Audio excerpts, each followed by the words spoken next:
Okay, to those of you who have joined already, welcome to this Scopus webinar. We're going to give it another 2 minutes to wait for everyone to arrive, and we'll start at 11:02.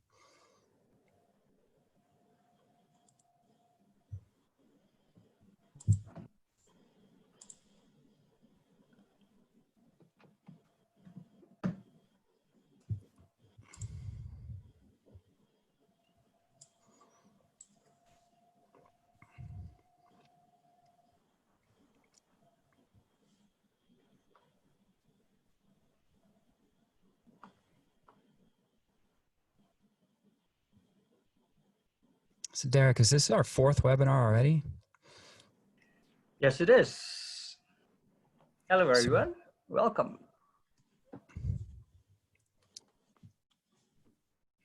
Okay, I still see a lot of people coming in. Okay, so there's 127 people, and Nicholas has arrived. Okay, so I think we can get started now. Welcome, everyone. So this is the 4th of our series of Scopus webinars in Southeast Asia and South Asia. Today we're going to look at journal analysis. And as the first thing, I'm going to try to start the presentation. And we'll introduce ourselves. So if you don't already know me, I'm Alexander Sander van Tervellen. I'm the Senior Consultant for Research Intelligence in Southeast Asia. And I'm joined by my colleagues who I would welcome to introduce yourselves. Hi, everyone. I'm Derek Duncan, Marketing Development Manager for Southeast Asia. You guys would have known me by now. For those of you who come regularly every other week, hi, welcome. Hi, very good afternoon to morning to everyone. I'm Nicholas, the customer consultant for core content, which includes both Science Direct and Scopus. It's good to see everyone again. Hi everyone, good morning. This is Priyanka. I am the Solution Sales Manager for Digital Commons. It's good to be present in this session with all of you. So I'm thrilled that I'm not presenting alone today. I think that everyone's had enough of hearing me speak for long periods of time. So today we're going to try to make it a little bit interactive. I welcome Nicholas to just jump in there and share his love with the region. So the topic is Scopus. We're looking at specifically journals and how to analyze journals. And that's why Priyanka is also here, because she is responsible for something that's called Digital Commons, which is doing a lot of really cool things around journals. If you have questions, please use the Q&A function to ask the questions. There's also a chat function if you need to say something. This webinar is being recorded, and we will share the recording as well as these slides with everyone who is registered using an institutional email. So I'm sorry, we cannot send the information to people that use a Gmail or a Hotmail. This is not the first webinar that we're doing. So the ones that are in red are the webinars that we did in the previous 6 weeks. And if you would like to download the video, you can use the links which are provided here in the passwords. So when you receive these slides, you can use those links and passwords to see videos of the previous webinars. And these are today's webinar and the future ones. So you can register if you're interested using the links in this slide here. The agenda is, as always, to begin at the beginning and do an introduction. We're going to look at journal analysis, what that is, why would you do it, and how does it work in Scopus. I'm going to try and show you some examples of how you could analyze journals in Scopus, what tools there are to make that available. We can try to answer some of your questions, and Priyanka is then going to present shortly about Digital Commons and what this platform does around journals. So we invite you to ask questions so that we can answer them. I think in all the previous sessions there have been a lot of questions, but we remind you that in context of COVID-19, we not only hope that everyone is well and healthy, but there is this resource where Elsevier has provided a lot of information to resources, including a lot of free ones, which you could read about and see if this might help you in whatever field or activity you're active in using this link here. We've also launched a pure portal around COVID-19 that can help identify all the researchers, institutions, and departments that are active in COVID-19 related research. So you can access that using the link at the top. But straight to the topic of journals and journal analysis. So Scopus, for those of you who have never come here before, and actually, why don't we run a quick poll and, ooh, there are no polls here, are there? All right, I didn't make any polls today. So I was gonna ask you who you are, but I didn't set up a poll, so that's my bad. But from the previous sessions, we know that there were a lot of students and researchers as well as librarians. So for those of you who don't know what Scopus is, it's a source-neutral abstract and citation database. So it's a database that includes a lot of peer-reviewed content, but it includes the abstracts, metadata, and metrics like citations and author profiles, institutional profiles. Scopus itself does not include the full text. So once you find the content that you're looking for, whether it's an article, review, conference proceeding, or book, you link from that item in Scopus to the publisher to view the full text at the publisher. Scopus includes content from many different publishers, right? So it comes not only Elsevier content, but 5,000 publishers, 24,000 different serial titles. So that's journals, conferences, and books. It's typically used for the use cases that we see here, researchers, librarians, research office. It's a mix of search and discovery and analytics, using information to understand what's going on and guide decision-making. I won't go into more detail than that. I think everyone already knows what the key things Scopus are used for, and otherwise you can refer to this slide later. So we've determined that Scopus has many journals content. So it's 24,000 serial titles are in Scopus. And each of those titles, you can analyze the relative quality of the title. This can be referred to as the quality of a journal, the citedness of a journal, or impact of a journal. Those words are commonly used and they all refer to the same thing. So if you say, oh, it's a high impact journal, or it's a very high quality journal, or it's a Q1 journal, means top quartile journal. These are all things which are said all the time, but what does it really mean? What it means is that there are differences determined between journals in terms of their quality. And that's often done on the basis of how often the journals are cited, right? The papers that are published in the journals are cited. In Scopus, you have 3 different metrics to measure that journal quality or impact.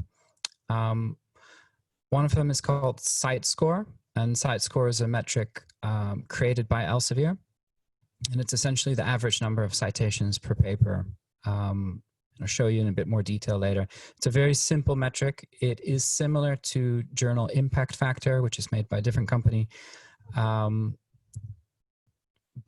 it exists for all of the titles which are in Scopus. That's the key difference, is it exists for all 24,000 serial titles. That's also the case for the 2 other metrics which we see here. So source normalized impact per paper, otherwise known as SNP.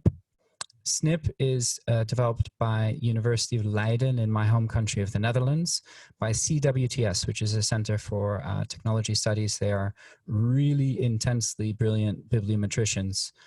And they created this metric to measure the quality of a journal. And it's a more complex metric, so it's field weighted.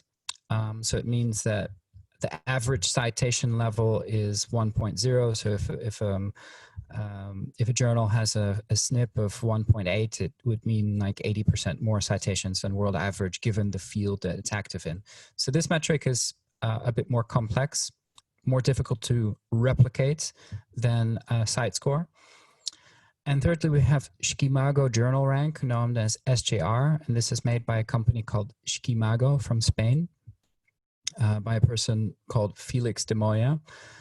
And Felix has long used data in Scopus to create different types of metrics, and he created this journal metric, which is often referred to as a prestige metric because different than SNP, what it does is it counts some citations more than others. So if I have a journal and my journal gets cited by Nature or Science or Lancet or one of these really highly reputable journals, that citation will weigh more than a citation from, let's say, a Q4 journal.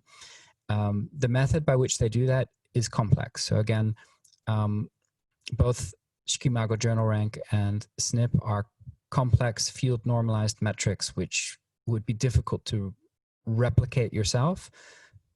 Site score is a very simple metric. You could easily get the data in Scopus and calculate it yourself and see, oh, I can see exactly how it's calculated.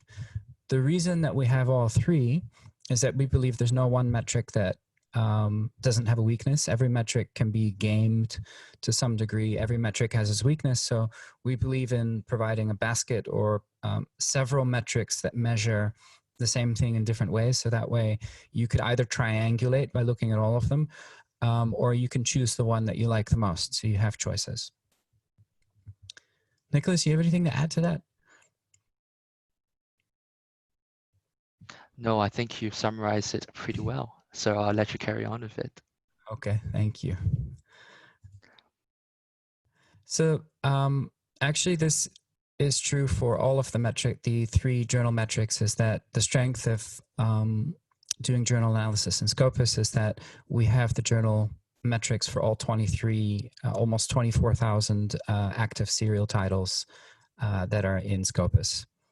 And that is really the only platform that offers this journal metric to all of the content that's in the database. And that's something which we think is very important. And I know it's very important to the journals that want to get into Scopus, and then finally they get in and they get this metric so they can see where they are, and they can see themselves progress over time. And I know that's very important to not only the journals, but also the researchers who have a KPO. Some researchers have got, well, you have KPO, you have to publish in Q3 journal, or you have to publish in a Q2 journal, right? If the journal doesn't have a journal metric, then it doesn't have a journal quartile, so you can't measure that. And that would be a big problem for researchers that have such KPOs. So it's important that every journal in the database have the journal metrics, and that's certainly the case in Scopus. So here is an example of a journal, Hayati Journal of Biosciences. And this is a nice story because I met the editor-in-chief of Hayati maybe 5-6 years ago. And they really wanted to get into Scopus, and they did an excellent job and got indexed into Scopus. And not only did they get indexed, but they managed to get their journal to be second quartile in terms of site score. So you can see that at the top, this journal is measured with 3 metrics. So site score, SJR, and SNP. And if you want to know, relatively speaking, how they rank using the site score, we can see that they rank number 50 out of 185 journals in agriculture and biological sciences, right? So you can always see the relative rank of every journal and what quartile or decile it belongs to.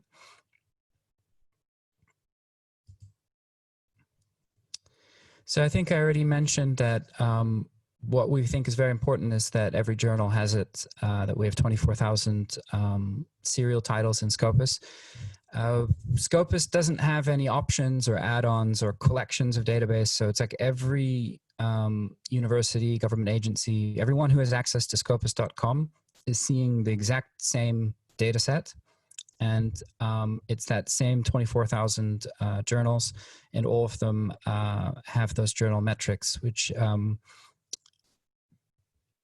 that kind of coverage and simplicity is one of the reasons that Scopus is used also by the QS and Times Higher university rankings and many other evaluators around the world. And with that, I think we'll just move to have a look at how this works in Scopus.com. And while I switch windows, maybe Nicholas can add any thoughts that he might have. Sure thing. So as Sander actually mentioned earlier, when it comes to Scopus metrics, we really look at it as a basket of metrics. So one thing which people tend to ask us on an article level metrics is what is the difference between article level metrics and a journal level metrics? Well, that's a very good question. So journal level metrics, like what Sander shared with you, with regards to site score, with regards to SJR, with regards to SNP, are used to evaluate journals specifically. So try not to conflate, for instance, say people may occasionally use H-index to compare a journal metrics. You should not really use that as the case. The specific metrics we are really underlying and leveraging on are specifically journal level metrics. So please don't conflict them with article level metrics as well. This is something which happens pretty often, and this is something which I would like to make clear with you as well. In the meantime, some of you have been asking very relevant questions. So a couple of questions that actually came from the chat that I would like to highlight to you right now. So there's a question is, if a journal is applying to be indexed by Scopus, how do you track whether it's cited or not? So we will check. So the metrics that you see on Scopus, on the journal level metrics that Sander is about to show you, will showcase the journal metrics after it has been cited on Scopus. This is something which we will observe and we'll showcase to you in terms of the documents published, as well as the citations garnered. So this is something I think you should be very aware of. Another question that you would like to also, that people have been asking is how similar is this with Web of Science? So I would say that the incidence is of probably about 90%. The reason Scopus index journals is not the exact same as Web of Science is because there's a bit of a different criteria that we do when we're indexing our journals. Scopus has the world's largest collection of index journals. Our process for this is very, very transparent. For those of you who have come from the previous sessions, Sander will have shared with you on what the criteria are. For those of you who have not, the way we do it is actually very simple. We have a combination of 14 qualitative and quantitative criteria, and all journals are evaluated by a board of experts called the Content Selection and Advisory Board. So we try to make sure that our process of indexing is very open, it's transparent, and it's clear. So hopefully this gives you an idea and background as to how journals are indexed on Scopus. Over back to you, Sander. Thank you, Nicholas. I think to add on to that, it's not the first time that we got asked what's the difference between Scopus and Web of Science, and there are definitely similarities. It's the same concept, right? They're both citation and abstract and citation databases, but it's really, I think the biggest difference is the content. So like Nicholas said, we select it, but so do they. I think we've tried to be very transparent in how we do that. But Scopus is one database, so there's not different options. And I think with Web of Science, you can choose which databases you want to combine together. So I think when people talk about Web of Science, it's hard to say it's this collection of journals or that, because you have those options.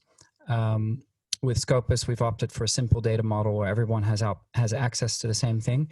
And we've made it more comprehensive than the Web of Science, what they call core collection, which is about 12 or 13,000 journals. In Scopus, us is about 24,000 serial titles, and all of them have the journal metrics. So those are kind of the key differences. Moving on now to, I'm going to try to move this window so I can work. So when we come to Scopus, this is a landing page which you're familiar with, and you can search for different things. But in this case, we want to look at sources. So we go here to sources. And here you will see a list of all of the titles. So all of the journals, conferences, books, and book series which are indexed in Scopus. I wouldn't try to sort through 41,000 titles. So why is it 41,000 and not 28,000? Because I said 24,000. I said several times we have 24,000 serial titles. Those are active titles, and sometimes journals get accepted into Scopus and they may stop publishing.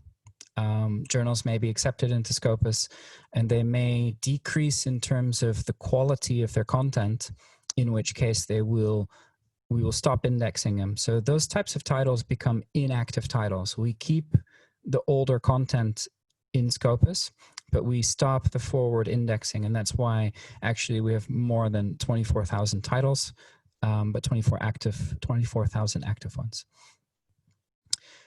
A good starting point, I think, for a researcher, if you're trying to see, for example, use case, I want to see all the journals that are potential ones that I maybe should publish in, right? So let's pretend that you're a researcher in food science.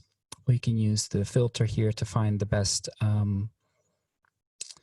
discipline or combination of disciplines, right? You could select 2 if you wanted 2 or 4 or whatever.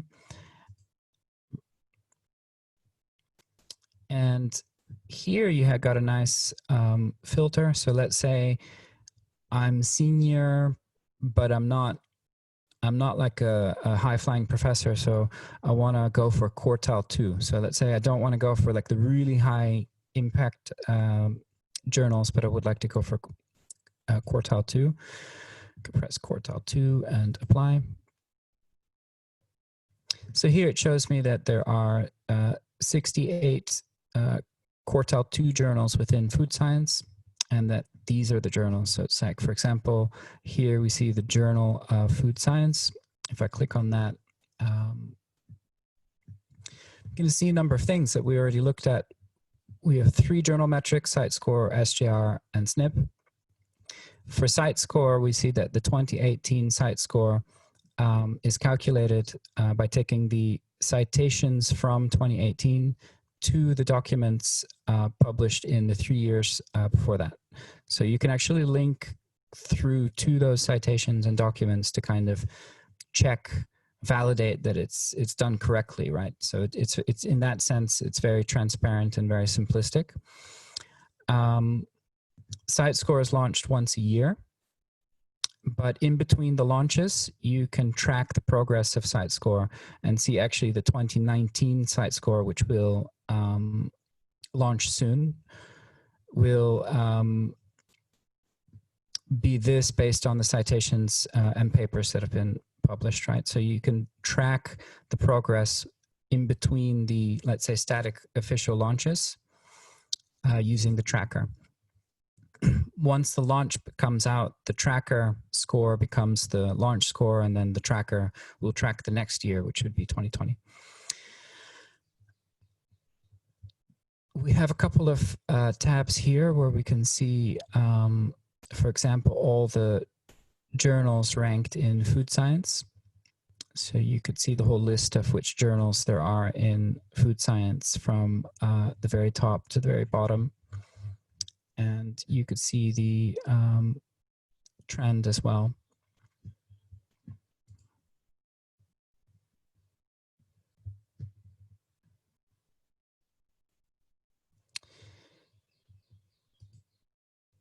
Here we can see for this journal the number of papers that were published in every year. So you could link through and explore all the content. So obviously you cannot only, we're focused on analyzing the impact of the journal, but obviously once you find the journal that you're interested in, you can access the content. Like here, if we press this, it's going to link through and show us the papers that were published in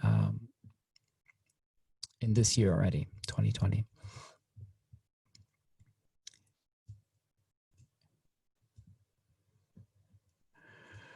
We can do a number of things. We can link to the journal homepage. So like I said, a lot of the journals in Scopus are published by other publishers. So in this case, the publisher is Wiley-Blackwell. This journal seems to be a journal that has a lot of content, 1936 to present.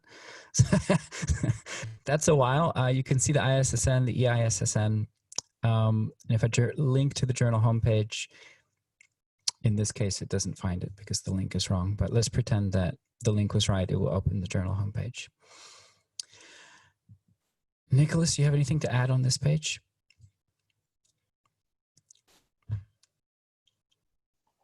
No, the one which I would probably talk about would be if you go to site score and we can talk about the site score rank. I'm not sure if this is the next section they're going to. Go ahead. I mean, I think I talked about the rank in the slide a bit. If you want to, maybe your words will be more complimentary rather than me repeating myself. Sure thing. So the one thing which I really think people tend to ask us all the time and they find really interesting would be to look for alternate journals, right? Because sometimes we are all familiar with one specific journal in one category. But now, if you're able to go to site score trends, you'll be able to identify the top quartile journals. So we don't really use the term quartile, we use the term percentile, right? But if you're looking for, say, the top quartile journals, you're looking for the top 99 to 75% banding, right? That's one example of a top quartile 1 journal. A top quartile 2 journal will be from the 50th percentile and upwards. So that's something which you may want to consider as well. And I think that the site score ranking is a really useful way for you to identify the top journals in a specific subject or sub-subject area and discipline for you to explore around in. So if you want to find out which other journals are good journals for you to publish in, the site score rank and the site score trends is something which I think is really useful that you may want to continue exploring, because now you are able to get a more data-driven approach to understand what defines a quality journal, right? And this is publisher unbiased, of course, because we all know Scopus is an aggregation of content from all the publishers that we work and we collaborate with as well. So this includes sources from over 6,000 publishers, 5,000 publishers. So yeah, please explore the site score rank. I think this is a fantastic tab that you may want to look into as well. Thank you, Nicholas. Name changes. So Scopus captures name changes. We see that the Journal of Food Science used to be known as Food Research. So we do track that, these types of changes to keep the connection between these different names and recognize it as one journal. There is a feature to compare journals. I think it used to be called Journal Analyzer, and now I think it's just called Compare Sources. But here you can search for a journal. So let's say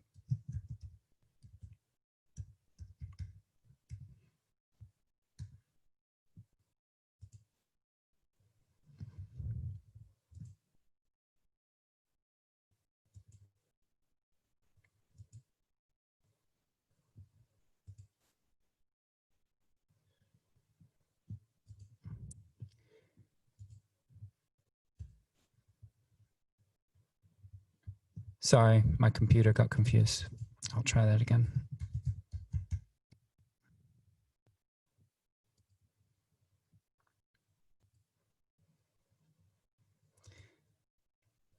So here, I've selected a couple journals, and we can see the difference in quality of the journal based on site score, broken down by year. So you can see the red one is Advances in Cognitive Psychology. This one's the Journal of Food Science because we were looking at that one before. These come from different fields, so you should be careful when you're comparing journals across fields, right? Like Journal of Food Science and Psychology Journal. You should use a field normalized metric like SNP.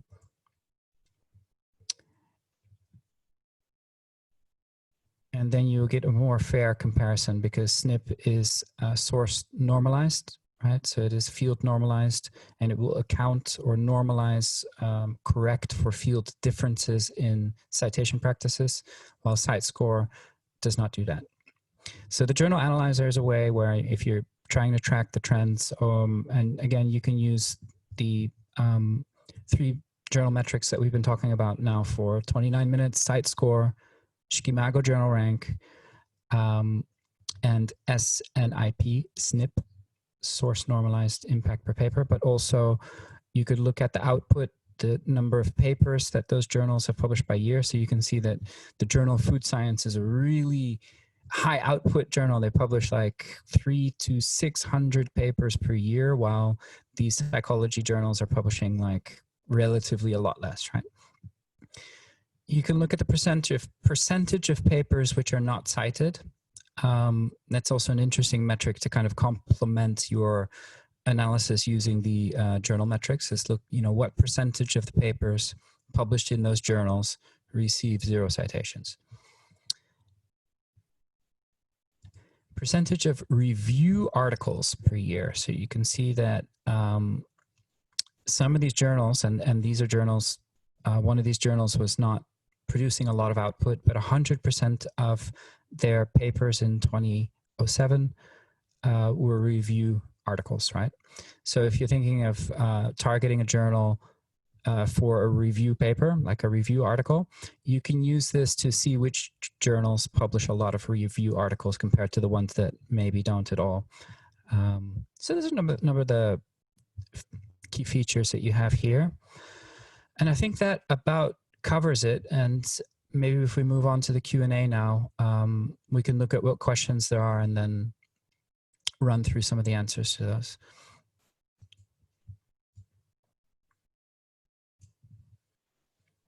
Thanks, Sander. Before that, is there anything you want to add on, Nicholas?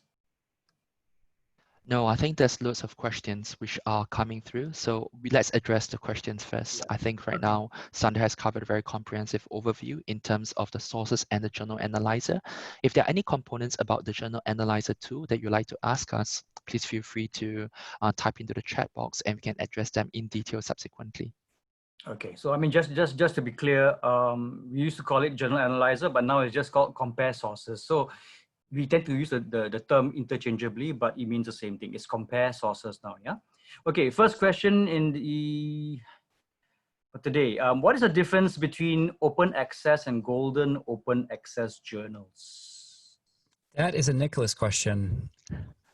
All right, so I'll tackle this for now. So it's a very good question and it's very pertinent. So Go Open Access is when the authors of the research has paid to make their research publicly available to everyone who are able to read this article. That is Go Open Access. So very often people tend to ask, how come we have to pay to get our papers to be published? This is because you're choosing to publish Go Open Access. We have what we call as green open access and delayed open access. These are basically agreements that the journals have made.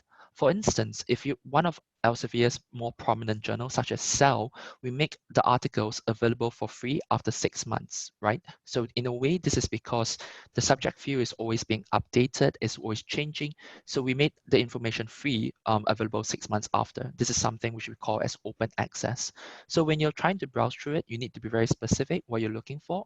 So if as a reader, if I'm looking for open access articles or Go Open Access articles, if I click on the Go Open Access articles, I'll be able to read the latest research available to me right now for free because the author has published it and paid for it.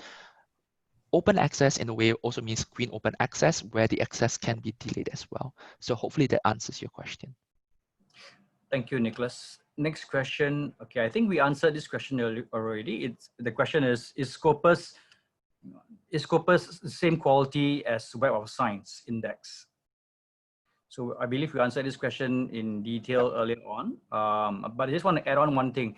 The mere fact that Times Higher Education and QS World University Rankings, they're using Scopus data, I think that should tell you something as to which is the better quality in terms of being fair and being transparent, yeah? We believe there are, sorry to add on to that. Yes, please. We believe there are advantages to being comprehensive in that the representation of Scopus of developing regions like Southeast Asia. So if you look at Malaysia, Indonesia, Philippines, Thailand, we have a lot more of those local journals in Scopus, which allows, not only gives that content visibility in an international database, right, with a lot of people worldwide reading that content, but it also means that if you do an analysis of the world of research, right, that in that analysis, like whether it's a university ranking or whether you're trying to understand who the key researchers or research institutions are in something like COVID-19 research or whatever it is, because all of the content is in a database, you can do the type of analytics and identify who's doing what, and all of this shows up in the analysis. While if that content is not indexed in a database, if you do the analysis, it just doesn't show up, and then it looks like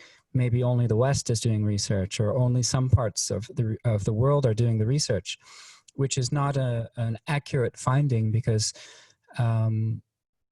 in some cases, the research is not that it's not being done, but it's not indexed in the data set that is being used to do the analysis. So therefore, there is an advantage of being very comprehensive. That said, we really do our best to ensure that it's really a curated data set of the highest quality. It's very hard to get your journal into Scopus, so that we work with a lot of journal editors who are frustrated because they say, oh, it's so difficult to get into Scopus. And we also de-index and remove journals which are not performing. So all of that is to try and give you the best database in the world. Of course, we think it is, but you decide for yourself. Thanks, Sander.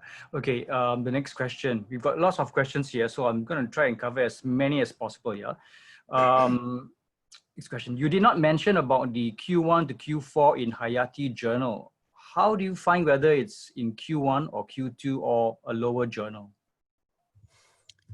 Great question. So we're going to look at Hayati.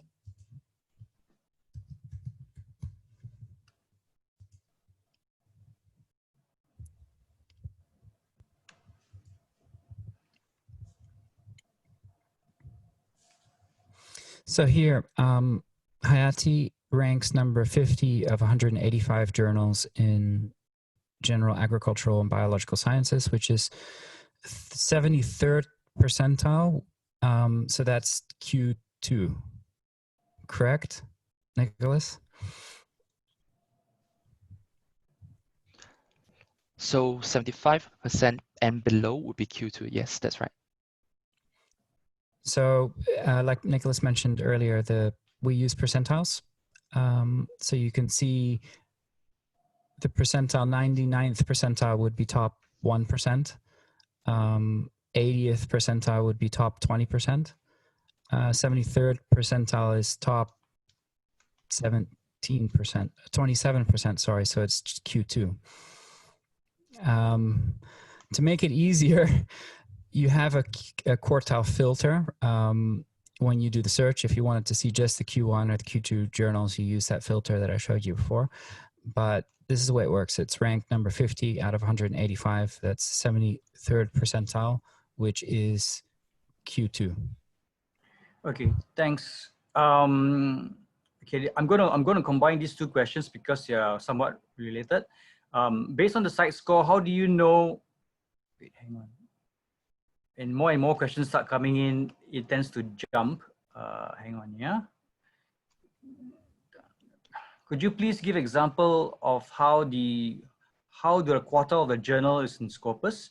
And this is because there's a difference between Scopus quartile and SJR quartile.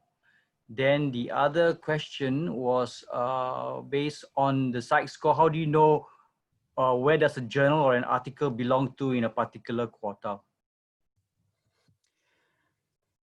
Okay, I think the most relevant question there is the difference between site score quartile and SJR. So here, these quartiles, so if I search for,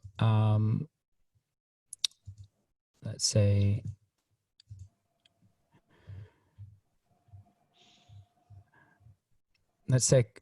artificial intelligence research, and I see there are 232 journals, and I say, all right, I want to know the quartile 1 journals, so that I have that filter here. So I can see these 80 journals are top quartile. So that's how you do it with site score. But you're right, site score and SJR are different metrics. And the way to do the SJR quartile is just to go to the SJR website, and the quartiles are there. So we chose to have the quartiles just for the Elsevier metric, which is site score. But SJR has the journal quartiles for all 24,000 titles that are in Scopus are listed on the SJR website with the journal quartile indicated there. So most of the universities that I work with, they use that Chikimago website to identify the quartile of each journal. You're also able to do it in our SciVal tool. So if you also have access to SciVal, you can identify the quartile of journals using SciVal. Thanks, Sander. Okay. there are a couple of questions from the same person. So it's regards to, first one is regards to, is impact factor of a journal a good indicator of the journal's quality, or is a site score a better indicator? The second question from the same person is, there's a perception that if a journal doesn't have an impact factor, just Scopus index, it is not good. Is this correct? Well, I think that's the point. Just because it doesn't have an impact factor, does that mean that it's a horrible journal? It means that it didn't get indexed in the Web of Science core collection. Scopus is more comprehensive, and we give all of the journals in Scopus journal metrics. I think if a journal doesn't have an impact factor because it's not in Web of Science, but it is in Scopus and it has a journal metric, it doesn't necessarily mean it's a bad journal. I mean, I think Hayati, when it got accepted into Scopus, started maybe Q3 and now it's Q2. So you can see that this journal has become a very good quality journal. And I think it's worth it to have the metrics there to track that progress. And anyway, if you wanted to focus on the highest quality, then use the filter and focus on Q1. We think it makes sense to have that all of the content that's in Scopus have these metrics. And no, I don't think that if it doesn't have an impact factor that it's necessarily bad quality. Thanks. Someone wants to know, what is the difference between impact factor and site score metrics? Which one is more useful to assess a journal's quality? So site score and impact factor have similarities. They're a similar concept, but you have to understand that the key difference is that the citations in Scopus are based on citations from any other journal that's in Scopus, right? So in Scopus, you've got the 24,000 journals. So any given journal can be cited by those 24,000 journals. While impact factor is based, I believe in it. I'm not an expert on Web of Science, so I try not to talk about their stuff too much, but my understanding is that it's based on like about 13,000 journals, which means that the citations of any journal can only come from any of those other 13,000 or so journals. So let's say the ecosystem where the citations can come from are quite different between Scopus and Web of Science. But the kind of concept of site score versus impact factor, there are similarities. And I believe that some of the ways in which we measure journals will evolve. So keep an eye on that space. Thanks, Ender. Okay, this one is, how would I know if the journal will be withdrawn from Scopus index in the next couple of months? You won't.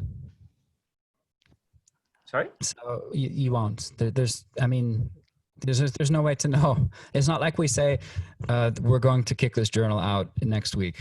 It doesn't happen that way. So there are three ways in which journals get flagged for reevaluation. One is if someone reports to us the suspicion of serious ethical quality problems or whatever it is. So one of it is by people reporting it. And then two others are metrics based. So one is looking at performance problems, but for example, the journal is not receiving any citations,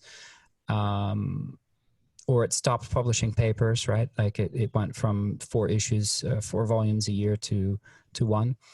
And the third is outliers. So if we see that crazy things happen, like the whole editorial board has changed, or they went from publishing 20 articles a year to 5,000 articles a year. So those journals get flagged and they go into a reevaluation process, but we cannot tell people which journals are in the reevaluation process.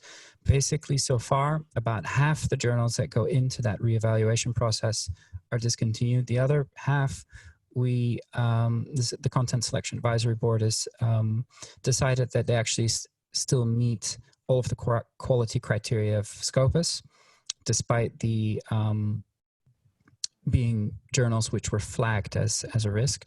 They make it through that process, and it's not fair of us to make public which journals are flagged, because just being flagged could affect the quality of the journal, which becomes a self-fulfilling prophecy. You say, oh, I think that journal's a problem, and then everyone, oh, I think it's a problem, and therefore people don't publish in it, and therefore it gets evaluated badly. So yeah. So for this reason, you wouldn't know. But we do publish a title list in which you can see all of the journals which have been discontinued, clearly indicated in red. And there's also a dedicated list of all the journals which are discontinued. I hope that answers that question. And I think that I would like to give Priyanka the time to present a little bit on digital commons. Just about to remind you on time. Yeah. So, yeah. So we have 15 minutes left, and I'm going to unshare the screen here. And that means I don't need to talk anymore, which is great for me. And we'll introduce Priyanka, who was with Elsevier for a long time in India. And actually, I met her, I believe, in Amsterdam when I was based in Amsterdam. And all these years later, I made my way to Singapore, and so did she. So we worked together again. Anyway, I hand over now to Priyanka, and I'm going to mute myself. Thank you so much, Sander. I think it was a great session for me as well. And thank you, Nicholas, as well. A lot of learning, and I'm sure with all of you, I also get to learn a lot. So I'll share my screen, and you'll have to bear with me for a short presentation again. So let me start. Good afternoon, everyone. It's a pleasure to take this opportunity and share some alternative metrics available with Digital Commons that further equips you to evaluate the impact of your journal. Before we dive into the impact of the journal, it's very important that we look into some quick facts around Digital Commons.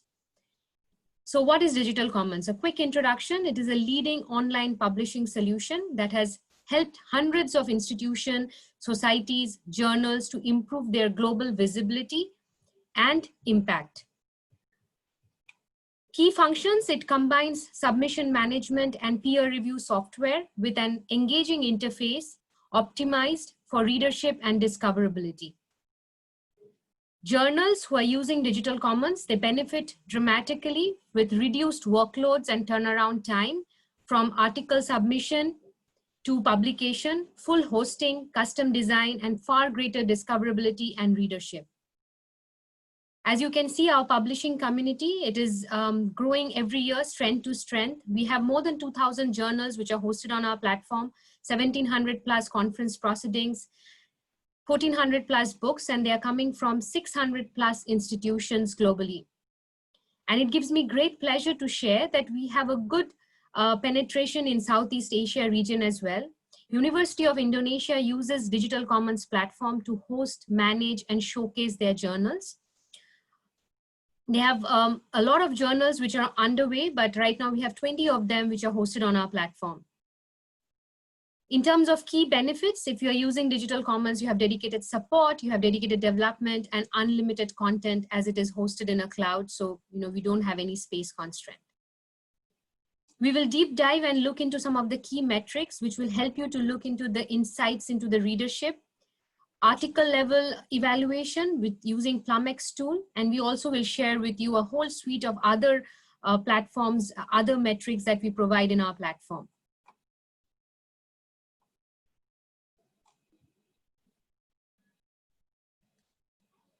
What you see here is on the left side is the journal, which is the qualitative report. It's a university journal. It was launched in 1990 by Nova Southern University. The journal migrated to Digital Commons in 2006, and in 2009, it was indexed in Scopus. The 2018 site score is 1.14, and it is ranked 80 in its category across 880 different journals across cultural studies. When you visit this journal, on the home page, you get to see this readership map. It's a beautiful map, and it's a real-time readership map offering compelling visualization of global impact. It enables you to know that when you are looking at the journal, who else is actually looking and downloading and reading the articles from the journal. So it enables you to know the reader. You get to see a real-time download. As you can see here, this journal has been with us for a long time, and there are more than close to 4 million plus downloads which has happened, and there are more than 2,000 plus papers which are there for this journal. Now, what happens with this real-time download? When we talk about it, it's important to understand that these are filtered downloads. So we do not take, we use industry leading method to make sure that when we are representing the downloads, we are filtering crawlers, spiders, or any kind of bots which are downloading the article. So you actually see human downloads which are reflected in front of you to let you know what is happening to the articles which are published in your journal. So this is your readership map.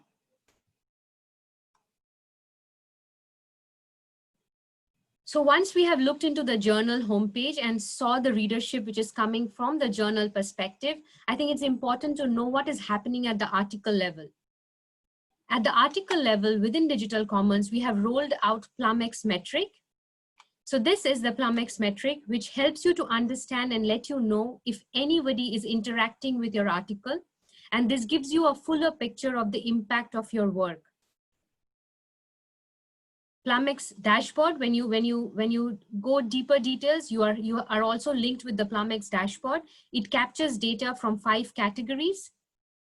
So you see citations, usage, social media captures and mentions, which are available for you to understand at a much more deeper level and in an alternate way to think, how is your article impacting the researcher community? What is the reach and how it is being circulated?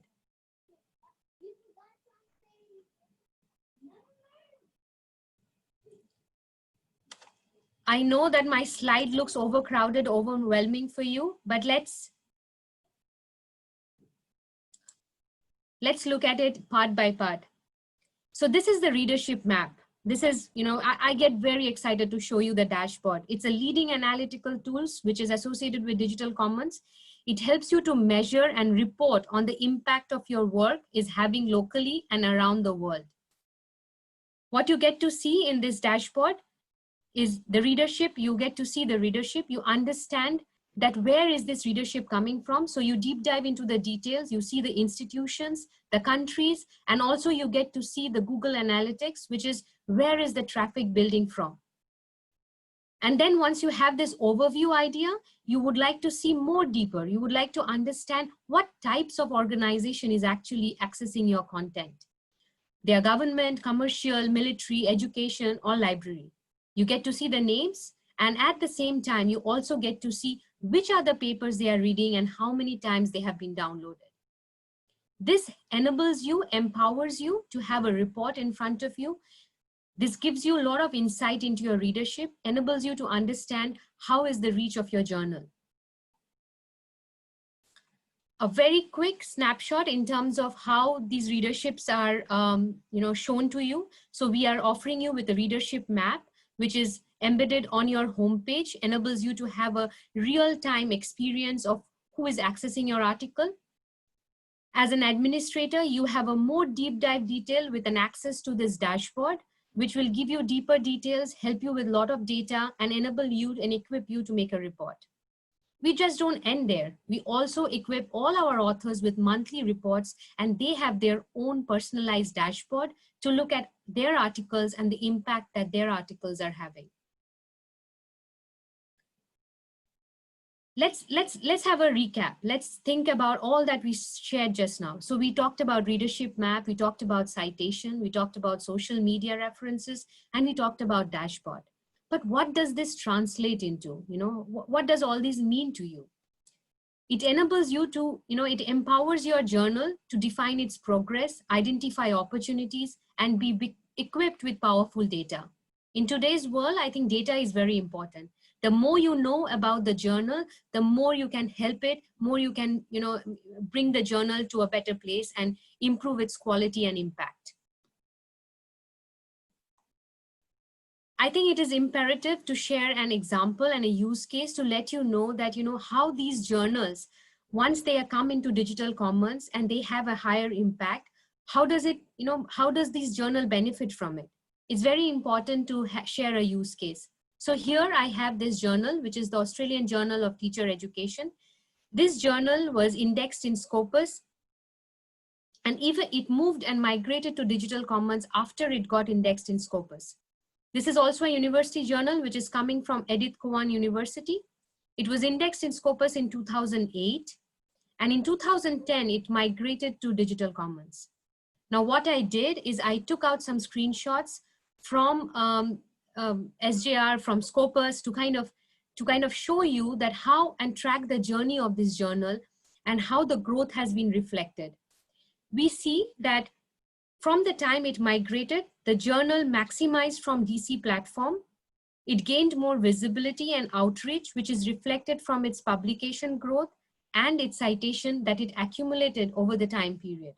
So you can clearly see that prior to moving into digital commons, the number of articles it published, number of citation it garnered, compared to what it actually was able to achieve after migrating, it's a huge difference. There are more than, it's a growth which is close to 80% in terms of number of publications. And there has been a steady growth in terms of citation that the journal has received. With this, I come to an end to my presentation. I wanted to share all this information to let you know that there are so many other ways that you can evaluate your journal. And there are so many other ways that you can push your journal to gain next milestone and achieve more visibility. There's a lot more information about digital commons, and I think we can share more, and I'll be very happy to actually share more of these information if you're interested. So this slide leaves you with some information to connect back with me if you need more information. Thank you, Sander. Thank you, Derek. I think that brings to end of my presentation. Thank you, Priyanka. Thank you very much. I think we have a couple minutes left, 4 minutes. Could we have a look and see if there are any questions for Priyanka? Yeah, someone is asking if digital commons comprises of all the journals in Scopus. So please allow me to explain that digital commons is a software which helps you to publish your own journal. It is not a software which is hosting journals which are already indexed in Scopus or anywhere else. So it's a platform which enables you to publish and manage your own journal. So it's not a database of journals. And I think that globally there are thousands of journals that are using digital commons. Is that right, Priyanka? Yeah, there are 2,000 plus journals which are using digital commons, and these are the journals which has been published and from various universities across Asia Pacific as well as across the globe. Yeah, and some of those journals are already indexed in Scopus or Web of Science or PubMed or all of those databases, and some of them aren't. Some of them are still working on getting to the point. But yeah. There are no questions with regards to digital commons on the Q&A box. Anything else on the chat box, Nicholas? No, I've been frantically replying on the Zoom webinar chat box as the session has been coming by. The other one actually is that we actually have quite a number of questions in the Q&A box. So Sander, Lena from NTU is asking, if we do not want to publish in very high or top impact journals, how can we go about selecting suitable journals, and what other factors should we consider? This was quite an interesting question, which I thought you might be able to tackle. Yeah, hello, Lena. Thanks for the good question. So how to identify journals which are not, say, top journals, but still of reasonable quality for your, I guess, researchers to publish in. I think first maybe I'll just quickly go back to Scopus. So again, I think a good place to start would be sources, then use the subject filter to pick a subject that is close to what the person or department is active in. You could look at everything, right? But maybe that's not the best thing to do. So right now you have here the filter for quartile. So if you say, well, I want, there's a couple people that want to target a journal that's reasonable quality, but it's not top quality, go for quartile 2 or quartile 3. I think for Singapore, always aiming for high quality and perfection, excellence, maybe Q2 would be already, it's not the top 25%, but it's not the top, it's not the bottom 50%, right? It's just nice there, good quality journals. So you could say, well, let's look at all the journals that are quartile 2, use the filter, and you would get all the Q2 journals according to site score here. And you can, of course, use your subject filter if you want to narrow down to a particular field. I hope that helps. Otherwise, email Nicholas. Okay, there was a question for Priyanka, but it's more on pricing. So can I request that please email her directly? This person wanted to know an estimate on the cost for digital commons. So for regards to cost and all that stuff, please email Priyanka directly. Actually, and I'm mindful of time. Sorry. Derek, Yeah. can I fire one question? Because Sure. people have asked me multiple times. So the question here is, when people say they publish in, how to avoid risky journals before publication, because source list by year might not be enough. How do we avoid predatory publishing? Sander, do you want to handle this? Yeah, that's it. So we're 1 minute over time. I think that the short answer to how we prevent, how we deal with predatory publishing is that we have a stringent process of content selection that involves 18 human beings that look very closely at every journal that's submitted to or otherwise considered for inclusion in Scopus. And in parallel to that, there's a reevaluation process where we have those 3 factors to flag journals which we feel should be reevaluated. The community plays a role. So if any of you, anybody gave us reason to for concern, so if you emailed us and said, "Hey, Alex, you know, there's this journal in Scopus that we really believe is having predatory practices," then that will be added to the list of journals to be reevaluated.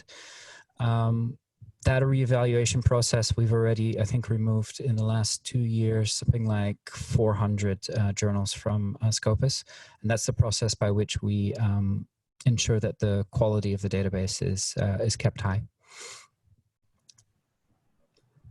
Okay, thanks, Okay, Sander. so we're 2 minutes over time. I think we should just keep it to this, and if you have questions, we'll be back in 2 weeks. And you can also email us. Derek's going to send around the slides and the link to the video to everyone who registered using an institutional email. And I think you have all 4 of our email addresses. Should you have questions, don't hesitate to send an email there. But forgive me personally, I'm very late in answering my emails. I'm behind, so give me a bit of time to reply. With that, we hope that everyone's well and healthy, and that the country where you live is opening up, and that life is returning a little bit back to normal. But either way, we will keep doing these weekly webinars where it's 1 week Scopus, next week SciVal, 1 week Scopus, and so forth, and hope to see you there next time. With that, signing off, and see you later. Stay safe, Bye. stay healthy. Bye, everyone.